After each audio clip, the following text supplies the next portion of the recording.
हिंदी का पहला पाठ जो है वो ध्वनि है।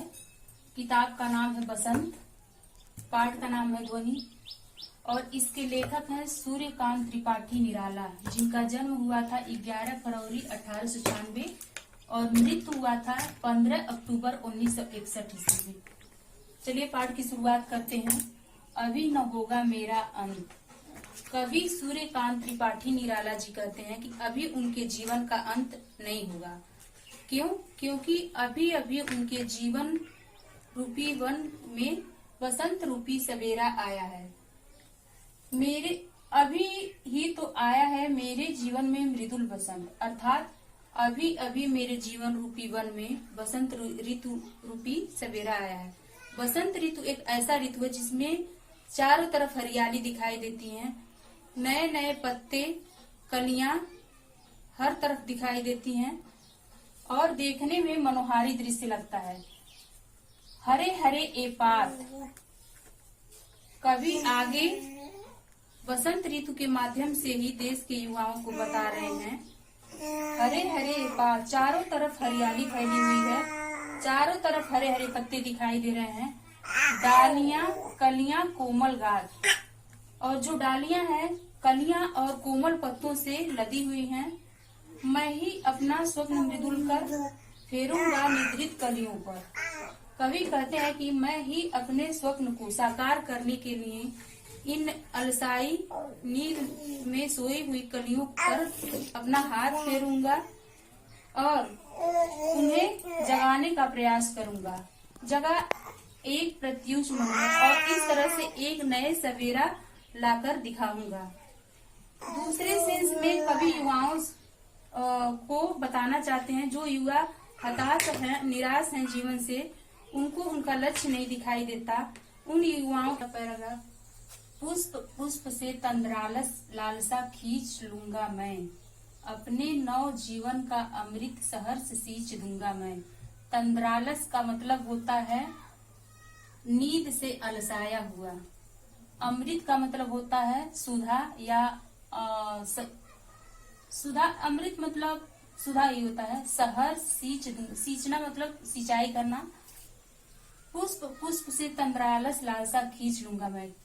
कवि कह रहे हैं कि मैं हर पुष्प से उसकी जो आलस्य है, आलस्य की लालच है, उसे खींच लूंगा। अपने नव जीवन का अमृत सहर्ष सींच दूंगा मैं, और अपने जीवन का अमृत जो है उसे मैं इन फूलों को सींचने में लगा दूंगा। दूसरे शब्दों में, दूसरे अर्थ में युवा के लिए है, मैं हर युवा पीढ़ी से अपनी रचनाओं के माध्यम से उनके जो आलस्य की लालच है उसे दूर कर दूंगा और अपने जीवन का जो अनुभव है, अपने नव जीवन का अमृत, अपने जीवन का जो अनुभव है उसे मैं नवयुवकों से साझा करूंगा, जिससे वे सीख लेंगे, मेरी रचनाओं को पढ़ेंगे और विकास के मार्ग पर अग्रसर होंगे। उनके अंदर जो आलस्य भरा हुआ है उसे मैं दूर करूंगा और उन्हें अपने लक्ष्य की तरफ जाने के लिए प्रेरित करूंगा। द्वार दिखा दूंगा मैं उनको, हैं मेरे वे जहां अनंत।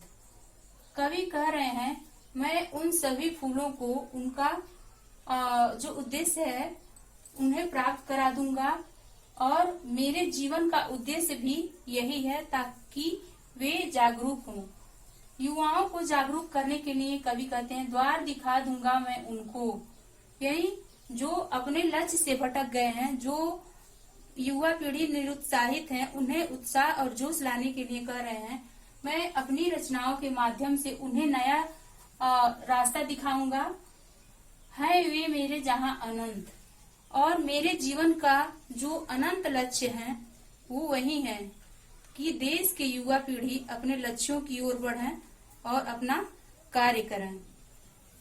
अभी न होगा मेरा अंत, और जब तक मैं देश के युवाओं को जागरूक नहीं कर देता तब तक मेरे जीवन का अंत नहीं होगा। अर्थात कवि अपने जीवन का लक्ष्य यही बताते हैं कि मेरे जीवन का जो लक्ष्य है देश के युवाओं को जागरूक करना, उन्हें उनके लक्ष्य की तरफ बढ़ाना तथा जीवन के लक्ष्य को प्राप्त कराना है। जीवन का आनंद लेना है। जीवन से जो भी सीख मिलता है उसे दूसरों से साझा करना है।